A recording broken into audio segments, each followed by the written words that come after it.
네, 여러분 안녕하세요. 가전제부입니다. 오늘은 바로 아이폰 14 프로 아니 너무 이게 10, 10S, 뭐 11까진 괜찮았는데 그 있잖아 TH 13, 14 약간 여기로 가니까 너무 발음이 어렵고 15, 16, 17 여기까지 갈 생각을 하니까 굉장히 막막하네요. 아이폰 14 프로로 하기로 해요. 발음 지적받기 싫으니까. 아이폰 14 프로 리뷰를 드디어 가지고 왔습니다. 제가 아주 장시간 써본 건 아니고요. 언박싱하고 며칠 써보고 애플 잠실에 가서는 카메라를 이렇게 써보면서 여러분들한테 또 영상으로 보여드렸었어요. 구매는 9월 30일부터 할 수 있을 것 같고요. 10월 7일에 정식으로 출시가 된다고 합니다. 구매하기 전에 여러분들이 이 내용을 좀 참고하고 구매를 하시면 될 것 같아요. 일단 뭐 많이 보셨겠지만 그래도 디자인 다시 한번 꼼꼼하게 살펴볼게요. 실버, 골드, 블랙 계열의 색깔들은 매번 이렇게 출시가 됐었고요. 한 개씩 포인트가 되는 컬러가 있는데 13 프로는 시에라 블루가 또 출시가 됐었고 이번에 메인은 딥 퍼플이에요. 제가 미국에서 보여드렸을 때는 호불호가 갈릴 것 같아요. 이게 무슨 색인지 잘 모르겠어요 라고 이렇게 말씀을 드렸었는데 계속 사용을 하다 보니까 굉장히 예뻐 보이기도 하고 실제로 제가 이걸 유튜브나 SNS에 올렸을 때 많은 분들이 딥 퍼플 예쁘다 라고 이야기를 해주셔가지고 아 사람은 굉장히 취향이 다양하구나 라는 생각도 했었고 또 저도 쓰는 사이에 약간 중독이 됐달까? 그런 느낌이 있어요. 그러니까 빛에 따라서 컬러가 바뀝니다. 그래서 어떨 때는 블랙 같고 어떨 때는 그레이 같기도 하고 또 어떨 때는 약간 남색처럼 보이기도 하고요. 그리고 또 이렇게 퍼플의 느낌도 있어요. 일반 모델의 연보라 같은 그런 또 퍼플이 있잖아요. 그거랑은 완전히 느낌이 좀 다른 좀 차갑고 중후한 느낌의 그런 퍼플이라고 보시면 될 것 같아요. 제가 뭐 저번에 언박싱 영상에 댓글들을 봤더니 카메라선 미쳤다. 13 프로 쓰는데 이것도 가끔 사진 찍은 거 보다 보면 손가락 찍혀 있는데 14 프로는 와 그래도 예쁘다 뭐 이런 것도 있었고요. 카메라 선 넘었다. 배풀이었어요 그게. 제가 생각하기에도 진짜 카메라 선이 너무 크긴 큰 거예요. 11 프로 같은 경우에도 공차 에디션이다. 어떻게 카메라 3개를 넣냐라고 했는데 이게 12, 13, 14 되면서 이게 점점 더 커지니까 우리 왜 옛날에 농담으로 2050년 되면 여기에 카메라 가득하다 뭐 이런 거 있었는데 이제 내년에 약간 카메라 성능가 이만해지는 게 아닌가. 물론 이제 카메라 성능이 좀 더 좋아지면서 이거를 물리적으로 좀 더 크게 만들었을 그럴 뭐 사정도 알긴 알겠는데 디자인적으로 그리고 또 비율상으로도 크긴 크다는 느낌이 들고 그래서 제가 프로 맥스 모델 있죠. 그걸 봤을 때 오히려 비율상 이게 조금 더 안정적이다라는 느낌을 받는 것 같아요. 그리고 카툭티도 더 심해졌어요. 그래서 이제는 케이스가 없으면 진짜 바닥에서 단차가 이게 약간 심합니다. 그리고 13 프로에 비해서 베젤이 소폭 줄어들었고요. 15.5cm로 대각선 길이도 소폭 늘어났습니다. 그리고 제가 언박싱 영상에서 이 곡률이 좀 달라진 것 같다고 했는데 카메라 디자인 때문에 곡률이 좀 달라진 게 맞다라고 또 어떤 분이 댓글을 달아주셨더라고요. 그리고 안테나선 위치나 이런 버튼 위치도 조금씩 더 내려갔어요. 대신에 라이트닝 케이블인 것은 13 프로와 마찬가지입니다. 카메라 섬이 더 커졌기 때문에 내 케이스는 호환이 안 됩니다. 사실 14 프로에서 가장 특징적인 것이 뭐냐라고 말하면은 뭐죠? 다이나믹 아일랜드죠. 노치는 아무런 기능이 없었어요. 하지만 다이나믹 아일랜드는 애니메이션 같은 게 생기면서 기능들이 조금 생긴 점 이런 것이 좀 달라졌습니다. 타이머를 쓴다든가 뭐 음성 메모를 쓴다든가 음악 앱을 쓴다든가 충전 중일 때도 애니메이션이 달라지고요. 페이스 아이디를 인식할 때도 애니메이션이 달라집니다. 근데 사실 저는 그런 앱들을 그렇게 자주 쓰진 않거든요. 그리고 사실 그게 항상 위에 떠 있을 이유가 있는지를 여태까지 그 필요성을 많이 느끼지는 못했었어요. 서드파티 앱들이 이 다이내믹 아일랜드를 어떻게 활용하는지에 따라서 거슬릴 것인가 아니면은 유용한 기능으로 남을 것인가 그거 좀 달려있다고 생각을 해요. 서드파티 앱들이 좀 나왔대요. 근데 그새 그리고 정말 좀 이 다이내믹 아일랜드가 싫었던 거는 유튜브를 보든 뭐 넷플릭스를 보든 전체 화면으로 해놓고 보면 이게 거슬릴 수밖에 없는 거예요. 유튜브가 보통은 이제 16:9 비율이 많지만 테크 유튜버들 아니면 좀 영상미를 좀 중요시하는 그런 분들은 화면에 꽉 차게 만들기 위해서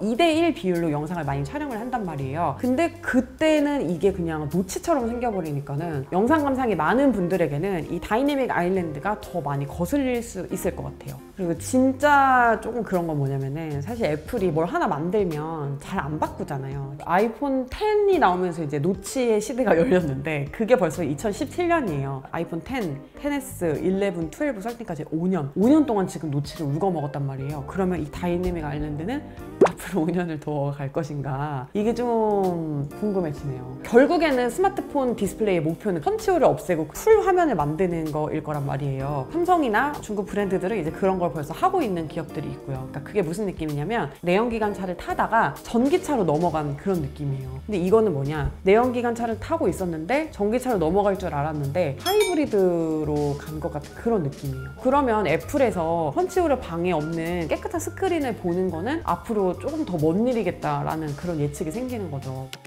다이내믹 아일랜드는 생각보다 잘 모르겠다라는 느낌이었으면 되게 좋다고 느끼는 거는 Always On Display, AOD예요. 물론 이제 뭐 LG라든가 삼성이라든가 몇 년 전부터 다 이 AOD가 다 적용이 되어 있었죠. 근데 뭐냐, 검은 화면에 숫자나 날짜 같은 게 이렇게 떠 있어요. 하지만 애플의 AOD는 그렇지 않습니다. 원래 있는 화면을 다크 모드에서 더 어두운 다크 모드로 바꿔준 것 같은 그런 화면이 AOD 화면이에요. 이게 실생활에서는 어떤 장점이 있을 수 있을 것 같냐면, 만약에 여러 개의 폰이 이렇게 있어요. 그냥 AOD 다 숫자만 떠 있었으면 어떤 게 내 폰인지 알 수 없을 수 있잖아요. 근데 여기에 내 배경화면이 비쳐서 보이니까 아, 이거 내 거네라고 알 수 있을 것 같은 느낌. 너무 억지스러웠어? 사실 다 케이스 씌우니까 뭐 헷갈릴 일은 없지만 뭐 그렇다 어쨌든. 네. 그리고 이 AOD에 뭐 숫자만 넣을 수 있는 게 아니라 위젯을 또 이렇게 넣을 수가 있잖아요. 그래서 저는 배터리 같은 것도 넣고 대기질도 넣고 활동링 이런 것도 이렇게 넣어놓고 하니까는 스마트폰을 조금 덜 만지고도 확인하고 싶은 정보들을 여기서 볼 수 있다는 거, 그것도 좀 장점이고요. 그리고 이 AOD 때문에 배터리가 많이 다를까요? 라는 질문이 많으셨는데요. 뭔가 똑같이 실험을 해가지고 정확한 수치를 보여드리는 것보다도 실제 제가 느끼는 거를 말씀드리는 게 저는 여기서는 오히려 더 맞을 것 같거든요. 물론 제가 지금 한 나흘 정도 써본 거여가지고 그렇게 느낀 걸 수도 있지만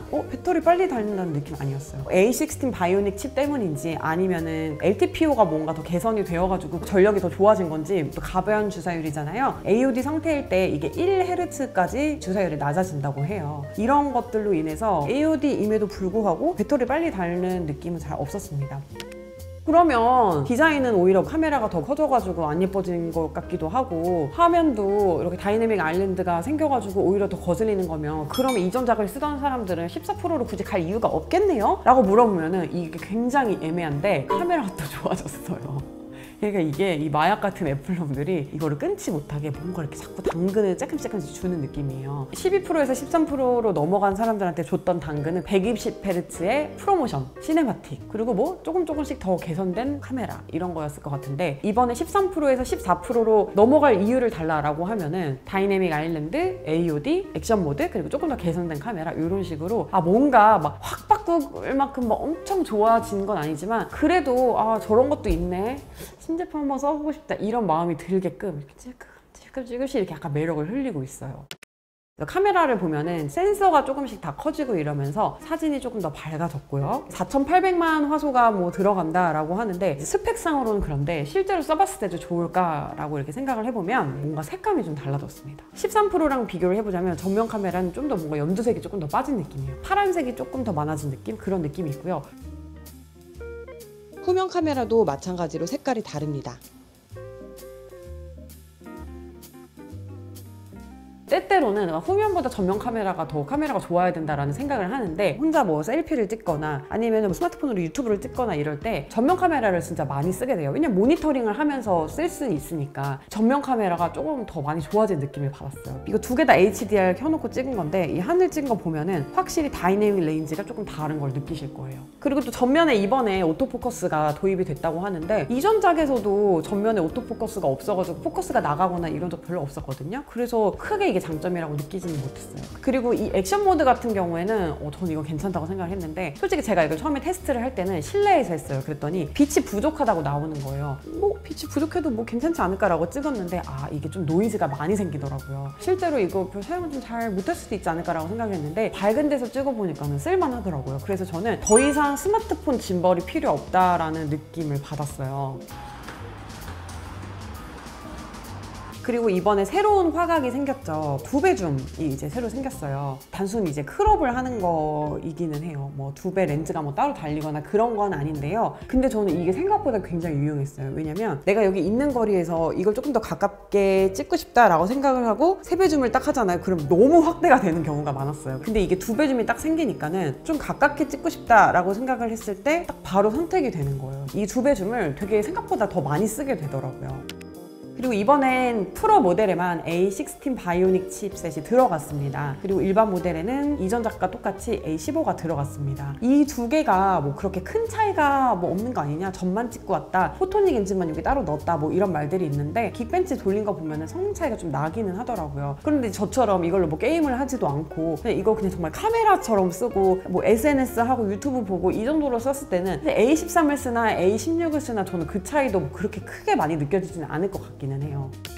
자, 그리고 마지막으로 가격을 한번 우리가 살펴보지 않을 수 없습니다. 많은 분들이 달러 가격을 보고 배신감을 되게 많이 느끼시는데요. 사실 그거는 세해 전 가격이에요. 그래서 주마다 세금이 다르고 거기다 이제 텍스를 이제 붙이게 되면은 가격이 또 다르기 때문에 우리나라만 호구냐 막 이렇게 생각하실 필요는 없어요. 하지만 그 텍스를 붙이고 나서 세후 가격을 봤을 때도 환율이 또 굉장히 많이 올랐기 때문에 가격이 이번에 좀 비싼 거는 사실이에요. 14% 가격을 보면은 지금 128이 155만 원이에요. 근데 128기가는 아이폰 처음 쓰는 사람이면 몰라도 옛날부터 써왔던 사람들은 그 막 파일들이나 뭐 이런 거 마이그레이션을 했다라고 가정하면 128 모자랄 것 같아요. 왜냐면은 저 지금 여기 500기가 정도 쓰고 있거든요, 이미. 저는 일단은 뭐 512 이상으로 갈 거기는 한데 512가 딱 200만 원이네요. 비싸긴 비싸다 진짜. 갑자기 맥북 에어가 엄청 싸게 느껴집니다. 가성비템이었네 이거. 그나마 위안을 하자면은 아이폰은 막 여기 막 엄청 심하게 까지고 뭐 이러지 않는 이상 약간 중고가 방어가 된다는 거, 그리고 한번 이제 구매를 하면은 iOS 업데이트 같은 거 계속 지원을 오래 해주는 거. 지금 이제 8까지는 아직도 다 새 iOS 업데이트 다 지원해주잖아요. 그게 벌써 5년 전에 나온 건데도 버티면 5년 정도는 그냥 쓸 수 있다는 거, 그런 거를 좀 위안 삼으셔야 할 것 같고요. 네, 세라믹 실드가 사실은 잘 깨지진 않아요. 강력하긴 하지만 그래도 13 프로 썼을 때처럼 이런 스크래치를 피할 수는 없을 것 같아요. 왜냐면 뭐 여러 상황에서 쓰게 되니까. 디스플레이가 손상되는 게 싫으신 분들은 강화 유리를 붙이시면 좋겠죠. 자, 저는 벨킨에서 스마트폰 빌려주셨으니까 벨킨 걸 붙여보도록 할게요. 무료 광고.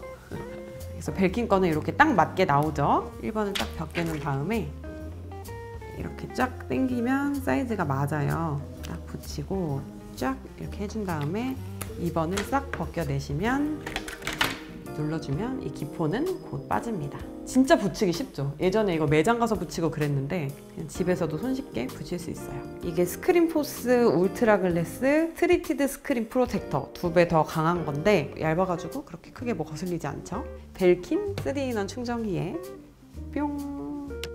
결론적으로 제가 이 14%를 쓰면서 가장 마음에 들었던 기능은 AOD 그리고 전면 카메라였습니다. 액션 모드도 좀 괜찮았고요. 다이내믹 아일랜드 활용도가 조금 더 높아지면 이거를 제가 조금 더 좋아할 수 있을지 모르겠는데 아직까지 요거는 저는 그냥 그랬다. 여러분들 구매 이제 곧 아마 하게 되실 텐데 도움이 됐으면 좋겠고요. 그리고 제가 또 링크로 달아놓을 테니까 카메라가 좀 더 뭐 궁금하시거나 아니면 언박싱 보고 싶으신 분들은 다른 영상도 참고해 주시면 되겠습니다. 네, 오늘 영상은 여기까지입니다. 우린 또 다음 영상에서 만나요.